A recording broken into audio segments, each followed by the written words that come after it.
marketing service. On the podcast today, we have Angel Ribo. Welcome, Angel. Thank you. Thank you very much for having me, Thomas. My pleasure. Would you like to tell the audience a bit about yourself and what you do? Oh, absolutely. Well, I'm originally from Barcelona, although I live in Texas. I've been living here in the Dallas area for the last 10 years. And, in a nutshell, what I do is I help both corporate CEOs and established entrepreneurs to bridge the gap globally for expansion and exposure. I basically use internationalization as, strategies to help accelerate the growth of their businesses. That's what I do. And also I have a nonprofit. It's called Wisdom for Kids. And what we do is we help underprivileged kids in Latin America become entrepreneurs using their local resources. So those are basically the two main things I do in my life. Well, on LinkedIn, we've actually had short conversations about that, haven't we? Absolutely. Yeah, I'm very active on LinkedIn. Actually, LinkedIn is I would say the main platform where I conduct my business and my clients' businesses. And actually what I consider myself to be a LinkedIn influencer. Actually, I use my influence to help my clients get their messages and their products and services out to their markets. So yes, exactly. Well, I know from the profile that you are the CEO Confidant, but just in terms of what you do, is it accurate to say that you're a coach, a CEO coach? Well, that's a great question. So I started as a consultant, right? So basically, giving my 5 cents, my piece of advice to the CEOs of this world, exactly. But eventually, I became more of a coach, and not only a business coach, but also, as you said, a CEO coach, in the sense that when you start building trust with your clients, they eventually ask you or ask me, and hey, can you also help me with my position, specifically with the role I have in the company, with my life even. Because again, you cannot isolate the different roles that we all play in our lives, right? We're probably friends, we are sons, we're maybe parents, right? We have many different roles in our lives. It's difficult to isolate them, and as soon as this trust is being built with them, yes, to your point, additional ways of helping my clients and business partners arise. So they might come to you for business help, and then also it might cross over into their personal life. Yes, absolutely. It does very often. Exactly. So what are the common traits of successful CEOs that you have observed? Yeah.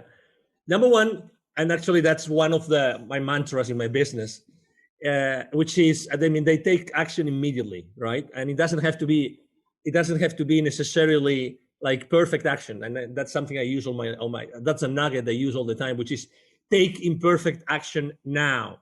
Take imperfect action now. And I use that also with my entrepreneurial, clients, customers. And that would be one. So they're less, let's say, I wouldn't say fearless, but they're less fearful of taking action and going to the market and making business decisions and marketing decisions, although they don't have all the information, all the variable, right? So they like to take risk.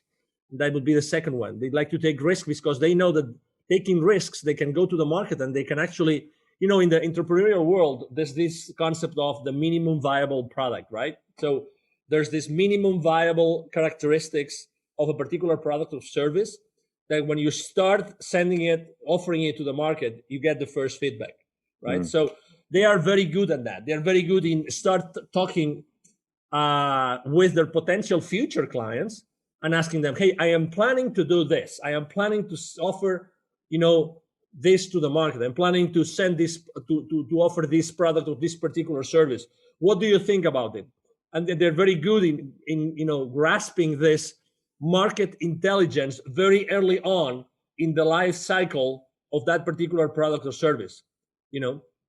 So again, taking imperfect action, being open to take risk. And the third one would be they're all very, very, very mindful that the key thing inside the organization, so that they are able to provide their boards with the answers that they're looking for, the shareholder value that they're looking for.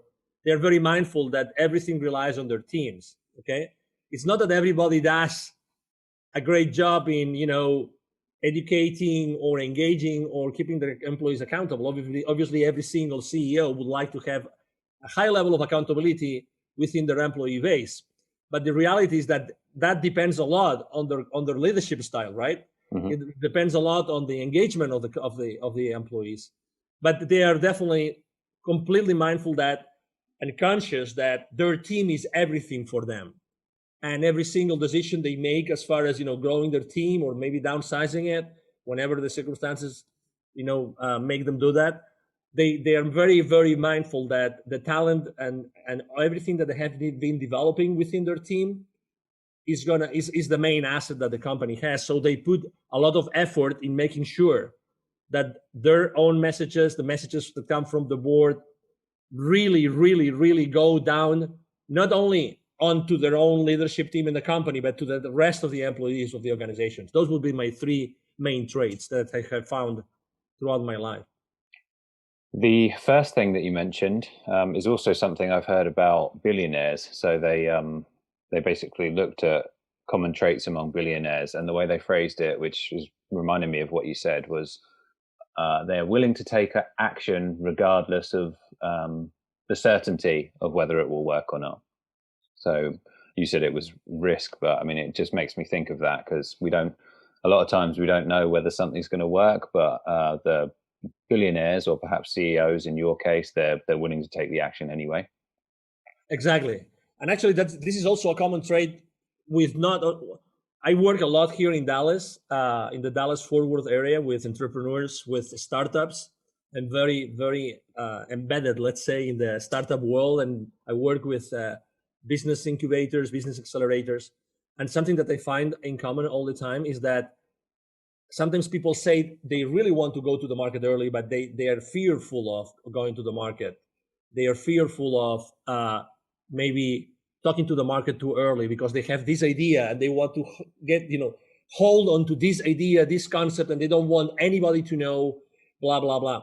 I would say, I always tell them the same thing. I tell them, I'm afraid that you're looking at the world from a scarcity mindset, right? Because, I mean, of course, there's this, super multi-billion dollar, ideas like, Uber or Airbnb or many others, right? I mean, I understand that.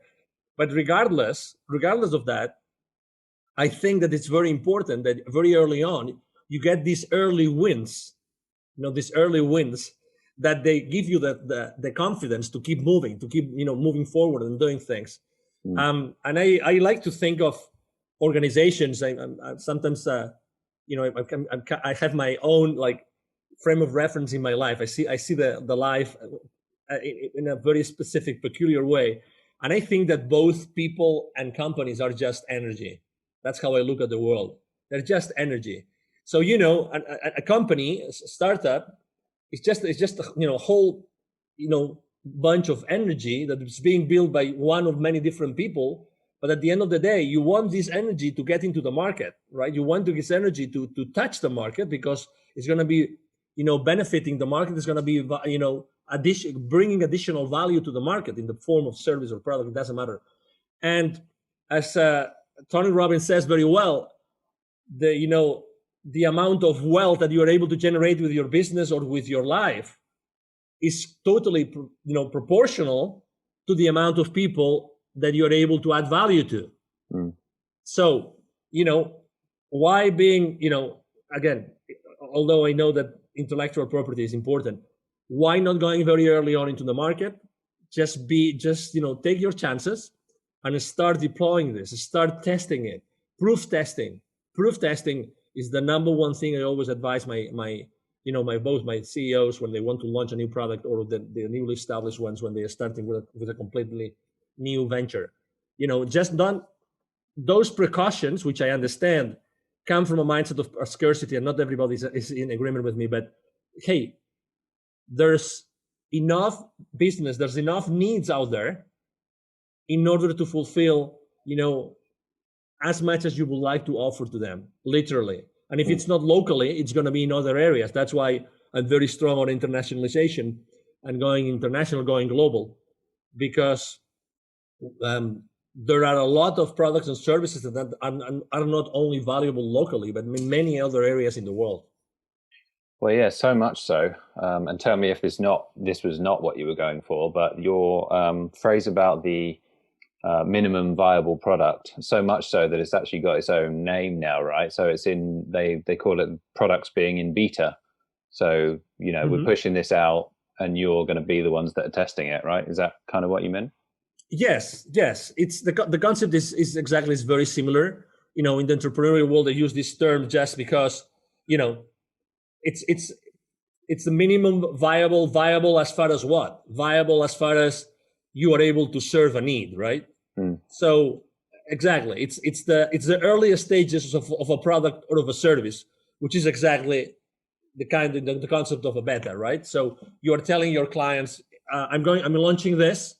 I would like you, if you were so kind, to test it along with me, and you tell me the feedback. You tell me what you think about it, so we can move forward. Exactly. I think that the smartest companies do that. They actually reach out to you and they tell you, would you like to beta test our next product or service? I think it's extremely smart, and allows you to have this early on feedback from what will happen down the road. So because you've worked with so many of them, what are the common mistakes that a lot of CEOs make? If I had to mention only one, the most important one is definitely that they don't care enough about engagement. They don't educate their teams enough so that they don't feel engaged, and they don't engage, And if they don't engage, you cannot keep them accountable. So, is that with staff engagement? Yes, exactly. That's definitely the one. And as the company grows, one mistake that I see very often is that they stop being the leaders that they were in the beginning when the company started. So they little by little they kind of start building the ivory tower kind of thing, and they forget about they're not so involved and engaged with the rest of the team. I would say that's definitely the number one, let's say, mistake or challenge they have as soon as they start growing, making sure that they give their teams the right education, so that they really feel that, oh my God, I feel empowered. I really understand that we can do this. Because at the end of the day, we do not have to forget. I mean, you have your own business, Thomas, so we don't have to forget that, or we shouldn't forget that we exist because we put an equity, and we want a high return on that equity. We invested in our business. We invest with our time, which is the most valuable thing that we have in our lives, our time. We invest that time and that money, and we want a return. That's why companies exist, to provide the owners, the shareholders, to provide them with a return, right? That's why we exist. And sometimes we forget that, but what if every single employee was fully aware of the financial implications of their business decisions, right? So that's extremely important. And that actually, it's funny because, as you know, it wasn't the case in Europe, and it's not the case here in the US either.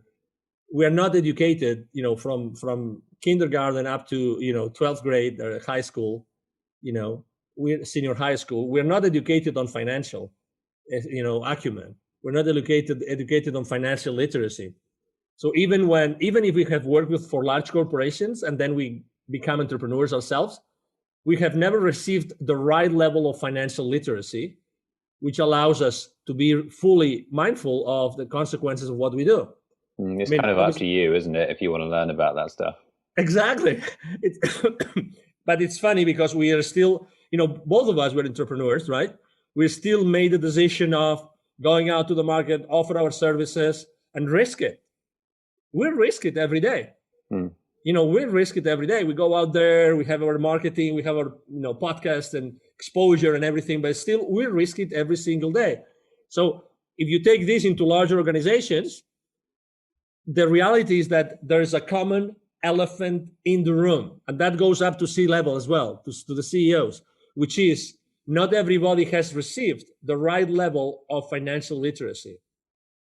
I mean, I was reading the other day a great book that speaks about very basic business concepts, and uh, only 46% of C-level of business operators really understand the basic financial principles of organizations. Only. So it means that there's this big elephant in the room. Excuse me, I just let me take that back. It's 46% of C-levels are able to understand the main financial principles of the organizations. So it's not that they don't understand it. It's just that they have not been trained to do it. Mm. They have not been educated to understand fully the financial implications of the business decisions that they make every single day. That's why that's definitely the number one challenge. It's the disengagement of the employees for a lack of, or due to a lack of education.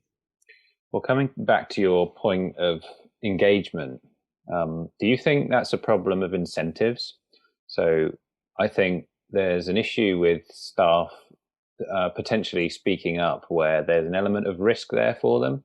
Whereas if they don't speak up about let's say a problem or an issue, they're no worse off than they already are right there. Yeah, you're talking about another of the challenges that companies have, which is managing expectations, right?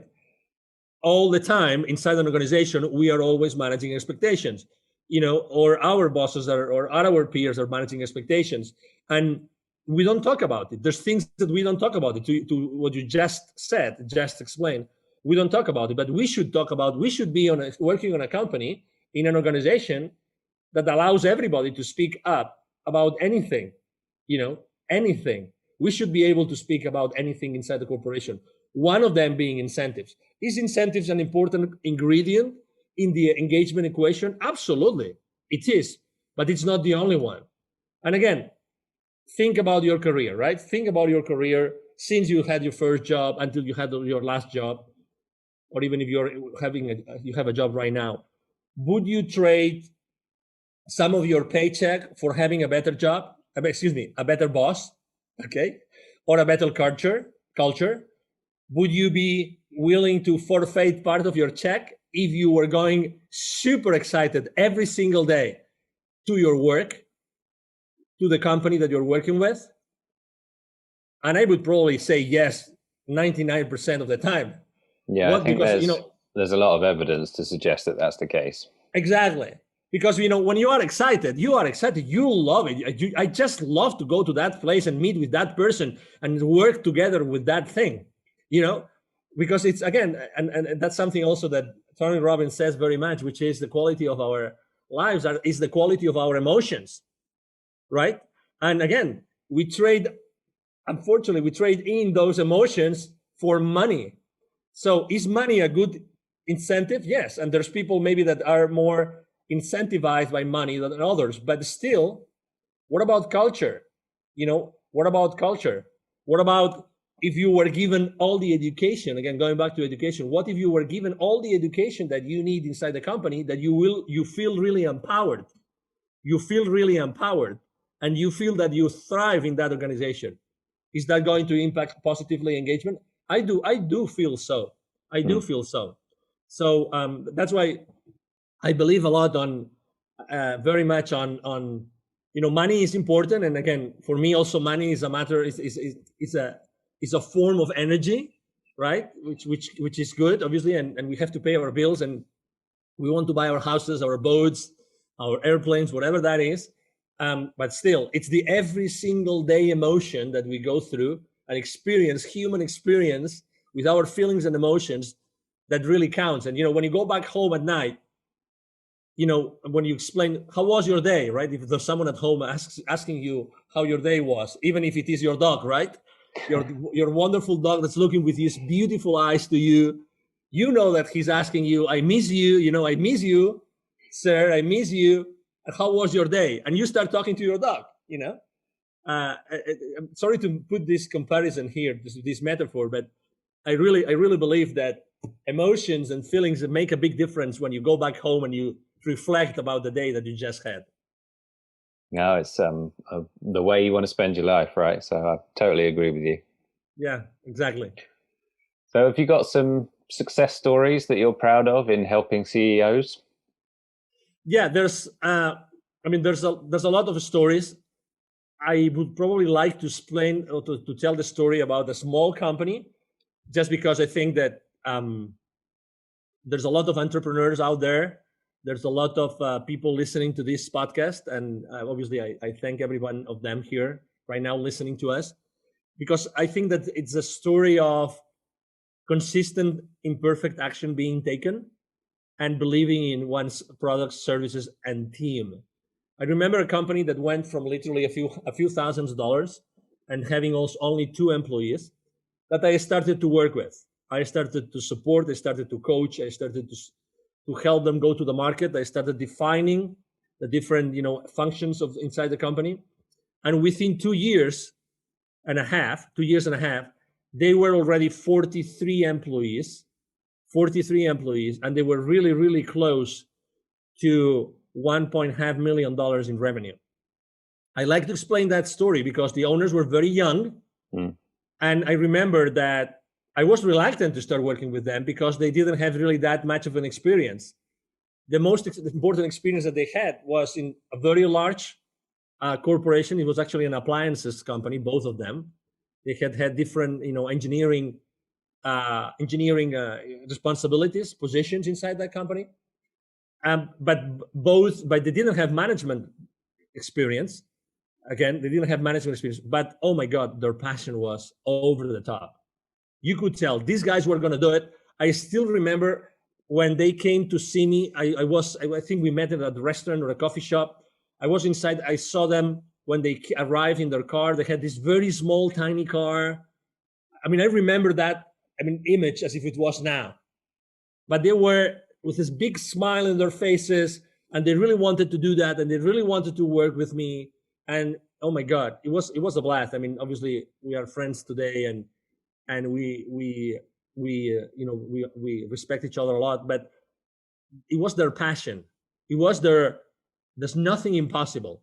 We are going to do this, and we are going to do that much better than anybody else.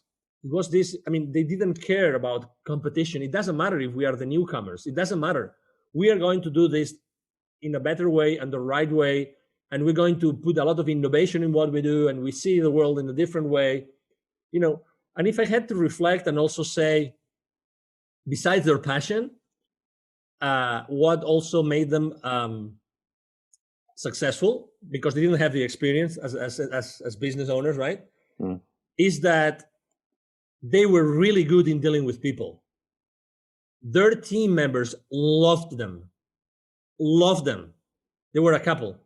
Their team members loved them. They had a very something that I liked a lot. Today we talk about a lot about uh, gender equity. They did a great job. I mean, their industry was high tech, so it's a man dominated industry, but they had a very well balanced. I work a lot in the diversity and inclusion space, and they did a great job bringing female workers and male workers all together for the good of the company. And very, very young, very, very excited employees still today. I mean, I haven't worked with them for the last 10 years now, and 5 years now, but they still remember me, and I will never forget. Every time I was going to visit them, the excitement, their team, the way that they were supporting each other and helping each other internally. That was really a great experience. So they went from 2 to 43, did you say? Yeah, yeah. Now, for some reason, when I asked the question, I thought that it would be, taking a corporate to bigger numbers or something, but I can completely understand why it would be something, I don't know, more meaningful, a story that's more meaningful to you, taking something which is barely just started to what most people define as successful. Yes, obviously it's important to help a company, for instance, to expand internationally, to build a distribution channel so they start generating millions of dollars within a couple of years, 3 years, and you have a big budget to spend to do that as well. But that's it. I mean, when a large corporation starts doing this, they already have all the checks and balances and everything in place. Obviously, it's a nice story, and we help a lot of people, but it's a completely different environment, right? It's a completely different experience as well. Yeah. Because obviously every single one of these 43 means 43 different families. Yeah, it's more personal, isn't it? Yes, it is. So have you noticed some trends or circumstances where a CEO would commonly reach out to you? Yes. Yeah. Number one, I think that, and I'm going to talk about marketing now, right? I think it all depends on how you market yourself. And obviously, I mean, thank you for this opportunity today, because at the end of the day, every time I expose myself, I'm reaching out to the world, and the world is listening to me, right? So what kind of CEOs, you ask me, what would make them reach out to me? I would say, what makes them be attracted to me? Okay, that's the question I'm going to answer. It's the smile, isn't it? Well, obviously, I mean, it's the attitude. It's the attitude. If you've read that book from this guy that was so many years in the concentration camps in Germany, Viktor Frankl, In Search of Meaning, if you've read that book, he would say that regardless of where you are in the world, even if you are for 5 years, 10 years in a concentration camp, it's your attitude which is going to keep you alive.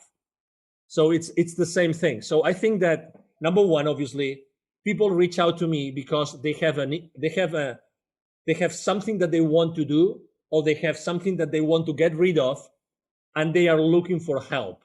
So number one, they are humble enough to ask for help. That's the number one thing. Those CEOs know that they need help, and they think that they could help them, either because of my professional background, or either for the values that I put out there every single time I go out there with any of my marketing strategies, right?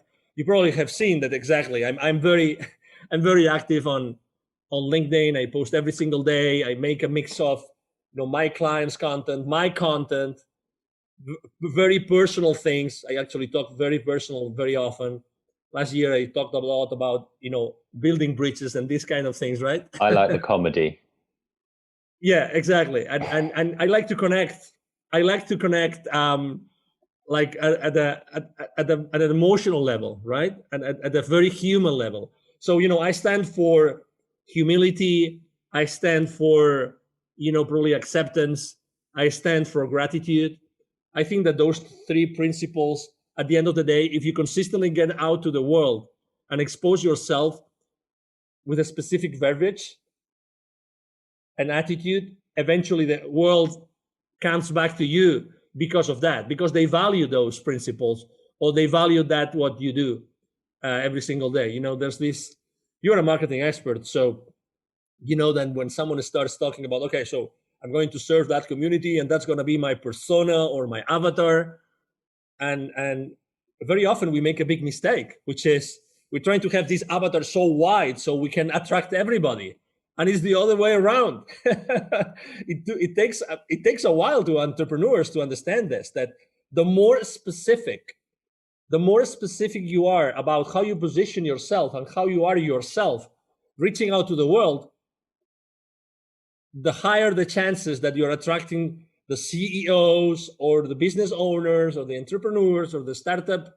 leaders that you want, that they need your services, that you want to attract to your practice. If you're marketing to everyone, then you're marketing to no one. That's exactly the quote that I use for that one. So would you say that it's about they're looking to achieve something, and they're not 100% sure on what it is that they want to achieve, but they see you as the person who can help them get there, basically? That's a possibility. I would say that sometimes they know that they need help, but sometimes they're not able to put it into words perfectly, and it would surprise you from a high level executive, right? But at the end of the day, it's they're humans. They're human beings, and you don't know the circumstances that made that person become the CEO of that organization. You have no idea, right? I mean, you just guess, right? You go to Facebook, you go to LinkedIn, you look at their profiles, right? And you just guess what they went through in their lives, but that has nothing to see. I think that anything holds on paper. Anything. You can justify anything just because of a piece of paper, right? But what is the reality behind that? What is the real concern? What are the emotions? What are the feelings? Right? What is the thought process of a person? You have no idea until you start talking to them. That's why I'm saying they might want something, but they don't really know what they need. I'm going to repeat this. They might want something, but not necessarily know what they need. Right? So that's why, in the beginning, in the initial conversations with our, potential clients, that's what we do. We try to make sure that maybe what they think that they want, you can provide them because you have been able to understand what they need, right? So they have a sense of fulfillment when you provide them with what they want. Does it make sense, Thomas? Profound. Yeah, it is profound. Yeah, but it is. Yeah, I mean, we are complex. We are complex people. I mean, individually, we are, we are the sons and daughters of all the circumstances that we have lived in our lives. Well, the other thing that your answer made me think of is when you get to CEO level, it's perceived by everyone else that that person's super successful and everything they do just kind of works. But in reality, it's a lot more messy than that. Oh, absolutely, exactly. It's I when I lived in the UK, I learned a term that I have used since, which is orderly disorder. Orderly disorder. Okay, so we would think that CEOs, besides being successful, besides having a nice paycheck, right? Besides all of that, they have a very ordered life. Or maybe they have an orderly disorder life. I would say they don't even get there, to be honest, because most of the time they have had to sacrifice some aspects in their life, some of the roles, in order to be so successful. Okay, so again, we're going back to the same place. It's like when you are a CEO and you go to meet your board, the shareholders, right, the investors, it's like when if you're ever being called, Thomas, to the principal's office, it's kind of the same thing. He's still a human being, or she is still a human being. The CEO is still a human being, and they have to respond to the commitments that they made the previous quarter or the previous fiscal year, right? Whatever the checks and balances are. But again, they are still human beings, and they have had to sacrifice because how many hours, is it 168, right? Hours a week. So we have 168 hours a week. So that's how many hours we have, all of us. It doesn't matter if you are the CEO of General Electric or British Aerospace, or you are a small business owner, or you are an employee. It doesn't matter. We all have the same amount of hours. So what do you do? What do you sacrifice? Are you obliged to sacrifice? Probably you are too. You are. So are you at the right company as a CEO? That's another question that sometimes I help CEOs to answer. Are you at the right? I mean, what is the toll that this role of yours is taking into your life? What is the toll? Are you willing to keep on paying that toll every single morning when you get into your car and you're driving towards your office? Is that still enough? Is it still paying off? Are the dividends, are your personal and family dividends enough? And for instance, a family is a good indicator, right? Family, kids, wife. This is a great indicator of someone's life, of someone's quality of life. Because, I mean, obviously not everybody feels compelled to have a family, but the ones that do, very early on, they realize that they want to really live the lives of their kids. Otherwise, someone else is going to be, raising them, excuse me. Yeah. Do you find that asking that question, typically, are they in the right role often, or are they often not in the right role as CEO or in the right company even? Most of the time they're in the right, they are in the right.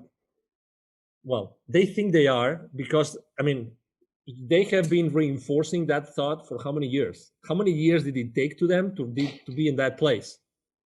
So can you imagine how strong those neuronal connections? Let's talk about thoughts, right, and beliefs.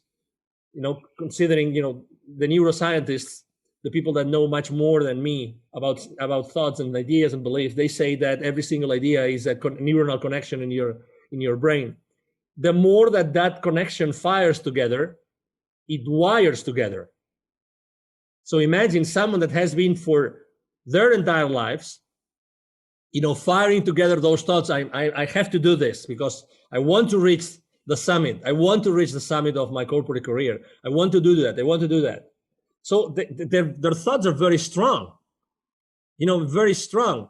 So then it's when you ask the right questions is that they start opening themselves and they start valuing and assessing the decisions that they made throughout their lives. And there might be my questions, or there might be maybe some incidences that happen in their kids' lives or in their relatives' lives, or even at their parents' lives. Some people are always very attached to their parents, and sometimes parents obviously they age, they grow older, and sometimes they don't have their kids around or their children around to help them as they age. So yeah, so I think there's always a discovery there. Well, I think that I heard that regarding changing people's minds, the sort of the emotional feeling that people have around changing those beliefs is because in the brain, it's located near the pain center.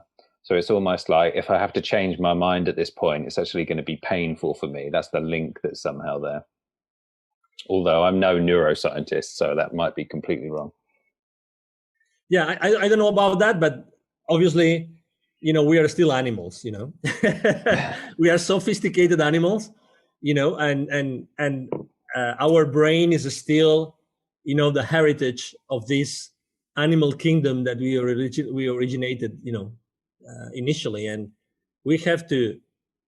Well, we know that this is, we want to preserve our life, right? That's the main thing. We have this survival instinct, and we still have this survival instinct totally ingrained in our personality, in our character.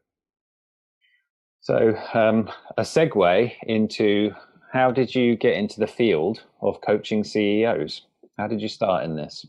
Yeah, so basically, when I started my career in the 90s, actually it was in the moment in which I moved out of Barcelona and I started my work in the UK, that I started to make a lot of phone calls. So my position was an inside sales position at that time, and it was caring about corporate accounts in many different countries in Europe. But the phone calls I was making were from the UK. So I started to have systematically over a thousand conversations every single week. Okay, so I was having a lot of conversations.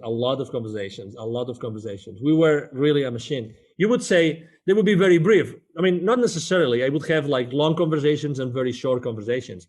But when you start talking to people, and most importantly, listening to people, you realize that we don't have different problems as human beings. We all have a lot of the same problem. And it's fear for one reason, for another. We feel uncomfortable, we feel unease, whatever that is. And that relates to our company, it relates to a business, it relates to our employees, it relates to our finances. But at the end of the day, we all have the same thing, which is we are fearful for something. There's something that we would like to feel more comfortable about, right? And that's so when you do something systematically, and when you do something over and over and over and over again, you start seeing, commonalities. You start saying that, oh my God, maybe there's something here that I'm realizing. I'm realizing that if I listen properly and if I ask questions, I'm realizing that I'm giving these people with the right level of, trust, or with the right level of, not trust, confidence, excuse me. We use the same word in Spanish. So, and that's when I realized, oh my God, I really can do that. And also something is that I was very good in dealing with gatekeepers. So I would reach out to C-level executives with some frequency. So I realized that, again, these people were, exactly the same way that the people at the bottom. You know, maybe they were more scarce in time. I get that, right? Because they have a lot of things to do in a single day. I get that. But at the end of the day, they're human beings. And the good thing about people at that level is that they don't get any we would say BS in the UK, in the US, right? You understand what I mean? So it's good to have a very direct conversation. Mm-hmm. So they don't, you don't have to go around the bushes. It's great. I love to be direct. I love to be in a conversation in which, we spend 5 minutes and not 30 minutes, or we spend 10 minutes and not, 1 hour. You know what I mean? I like to have a straightforward conversation. So this is the deal. This is what I would like to do. This is what I would like to accomplish, blah, blah, blah. I like that. Maybe that's the only difference. But to your question again, it's realizing that when you do something consistently, you realize that people really want to be heard. And you are good in listening, and you are good in analyzing what they're saying. That's what got me started. You made a lot of progress in that, and you thought, I can do this. And then what was the steps after that? Well, I have to say that I started to do that while I was in corporate America. So that was part of my role. So even if it was not written in my job description, because coach is like a soft skill to be considered in the job description in a corporate environment, right? But in reality, the people I was working with, and I was throughout my corporate career, I was actually coaching a lot of CEOs, both for growing their businesses and for making buying decisions. So I started to do that consistently. So again, it's like my frame of reference was different. So even though I was always developing business, so like selling, right? Developing businesses for different companies and helping companies develop their businesses, I was always myself on that spot of being a coach. It's like I made the decision myself of being a coach, not only being someone that would be there to tell them you have to do this, this, this, this, and this. And if you don't do this, you're going to fail. And then when we review the sales forecast, no, you didn't do this. You have to do this, this, this, this, and this. It's a decision that you make, right? And I think that, very honestly, Thomas, I think that comes from your upbringing. That comes from your heart. That comes from when you have a relationship with someone. Where does your relationship start from? I think that it's a common denominator in your life, that you start every single relationship from the same place. I really felt like that myself. Honestly, I really felt myself being in that place of, I was always coaching, like asking questions, trying to understand, right? Trying to understand. And I think, again, I connect that very much with my heart, with like listening to my heart's voice, regardless of my degrees, my computer engineering degree, my MBA, regardless. It's like we are human beings. And what can I do to help you? Good answer. I got a list of questions here, and this particular question, there's a context behind it, and that is, I'm sure you've heard the stats before about CEOs working a certain number of minutes per day, the actual productive work that they do. Are you aware of that statistic at all? No, I'm not. I think it's, in a working day, in a normal average working day, they get, I'm fudging the numbers a bit, but it's like an hour and 20 minutes of actual solid work or whatever it might be. And the question is, what would you say is the activity a CEO does the most? And that's the context for that question. I think it's I would say talking to the rest of the organization, mainly the leadership team, to make sure that the organization is aligned. That would be my number one thing. So it's essentially communication. Yes. Okay, that's very interesting, because it just means that the emphasis on that particular skill is very high then, right? Yes, I think that you have to be a good, again, it's you are the CEO or you are the leader of the organization. Who are you? The CEO or the leader, right? I believe that the real leaders, are the CEOs I work with are the real leaders of the organization. And what are, would you say, are the biggest misconceptions about CEOs? Yeah, the biggest misconceptions is what you mentioned before, which is they're so successful, they're so happy, everything is great, everything works out, they have the perfect life. That would definitely be one of them. I actually have a very interesting example to mention, which is a real, this guy was running a multi-thousand employee company in the healthcare sector here in the US. And I will never forget what he was telling me. Actually, we became friends, so I meet with him from time to time, and he always tells me I would sacrifice all my wealth, and so that he made an exit of multi-hundred millions of dollars. He made an exit. So the caliber of his wealth. I would sacrifice all my wealth for having the family that you had. Wow. That's a true story. I would sacrifice all my wealth, all of it, for having the beautiful family that you had. Presumably because in order to become a CEO, you're neglecting the rest of your life, right? Mm-hmm. Yes. And So do you, interestingly enough, he's a people's man. In this case, he's a man.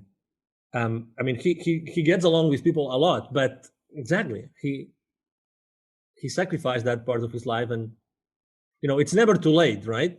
It's never too late, but there's things that with age they become more complicated. so for people who might be watching this that would want to become a CEO, and they're smart enough to be able to know that that's a problem, what would you say to someone who's essentially trying to have both? Put your priorities right. Put your priorities right. I think that you can achieve both, but you have to put your priorities right since the very beginning, and make the different roles in your life support each other. Sometimes we believe that we can only be one thing or another. How can one thing help me be the other, right? So how can you involve, maybe, I mean, there's CEOs that bring their families to their companies. I mean, I don't mean like employees, but maybe they bring them to just to show them things that can help them.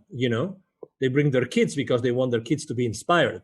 So and some others try to keep both worlds very separated, very different, right? Very, one aside from the other, one apart from the other. But I would say that get your priorities right very early on in your career, and number two, and make sure that you always think of your life as a pyramid, that every single stone supports each other. Okay, it's not like every single stone in that pyramid supports each other, and then when you start growing, I think that one of the things that we unfortunately don't do well in life, and that's due to the education that we receive, is that we don't ask enough. We don't ask enough, and I think that's a common denominator inside in the corporate world too, is that we don't set the right expectations, or we don't ask enough, or we don't ask enough questions to the right people expressing what we can do and what we want to do for that organization. Okay, I've seen people progressing inside their organizations, becoming the CEOs, and those were people that were obviously, they were very passionate, they were very clear, they were very focused, but at the same time they were asking the questions, and they were asking that they wanted to do some things. We tend to be, in general, asking questions aloud and to be exposed is not properly valued, socially speaking. It's identified as you don't fit in because you ask that uncomfortable question. I think that we all should. If I started my life again, all right, if I started my life again, I would probably ask more questions and continuously ask questions, and ask to receive. And there's a universal law here, which is the law of reciprocity. I think that we don't receive enough because we don't ask enough. I think there's probably also an issue there with, I think that human beings feel like they're more transparent than they are. And I don't know if that's a psychology issue from when you're, when you're brought raised, and you think your parents seem to know a lot, and you think that everyone else seems to know what you want, but in reality, people know very little about what you want, right? Well, let me tell you a very simple example. You're going with your parents to see some relatives or some friends, and what's the first thing that your parents are going to tell you? Most likely, don't ask for anything unless you're being offered, because it will be considered as rude, right? And I used to think like this before. I mean, I remember my mom telling me, please make sure that you behave, make sure that you don't do this, you don't do that, you don't do that. How many don'ts compared to the do's would your parents tell you when you would visit some relatives? So there's this sense of fitting in that I think is too strong in the world today, and that makes us not ask in order to receive. To be very honest. So, would you ever coach someone to go from an existing lower job to becoming CEO, or have you ever done that? That's a great question. I haven't done that. I've seen people around my clients in the organizations I've been working with, but I haven't personally done it. But would I be able and willing to do it? Yes, because I've been able to help people at different levels of the organization, right? So, but going back to the marketing thing, you have to be very focused on what you do, right? So, could I do that? Could I offer someone to do that? Yes. I have not offered it as a service. I have not publicized it. I haven't, throw it to the world out there. But could I do it? Yes, because So you wouldn't decline it, but you know who your customer is, which is CEOs essentially. Yes. So I wouldn't decline such a request from someone. If someone asked me to do it, I wouldn't say no. I would say yes, because also I believe that you have to always. I mean, even myself. I mean, I put myself out of my comfort zone every single day because not because I like to feel uncomfortable, but because I just like to test myself. It's like a podcast interview. Actually, you don't know what the host is going to ask you. Even if they provide you with a list of questions, it doesn't matter. Still, there can be a lot of different questions which are going to be asked, and maybe you are not comfortable answering. I believe that every single podcast interview I'm giving, it's a growth opportunity for me. Totally. Well, they can. I mean, questions in general can get you thinking about stuff that you hadn't otherwise thought of before, right? Yeah, exactly. So I know you mentioned Tony Robbins. Who are your mentors? Yes, so I haven't really had mentors in my life, like mentors, one-on-one mentors, but I have had like generic mentors as Tony Robbins. I consider him, maybe I don't consider him a mentor, but I consider him someone that for a couple of years he made a huge impact in my life. It coincided with my relocating from actually Latin America to the US. I went to a Unleash Your Power Within event by Tony Robbins, and it was so intense, and he mentioned several concepts that changed my life forever. So that's one of them. The other one is Dr. Joe Dispenza. He's a neuroscientist. Dr. Joe Dispenza is a public figure as well. He does thousands of people events, and I like a lot because of what I do. I like a lot to study the science behind the behavior of people. I like that a lot. A lot. And then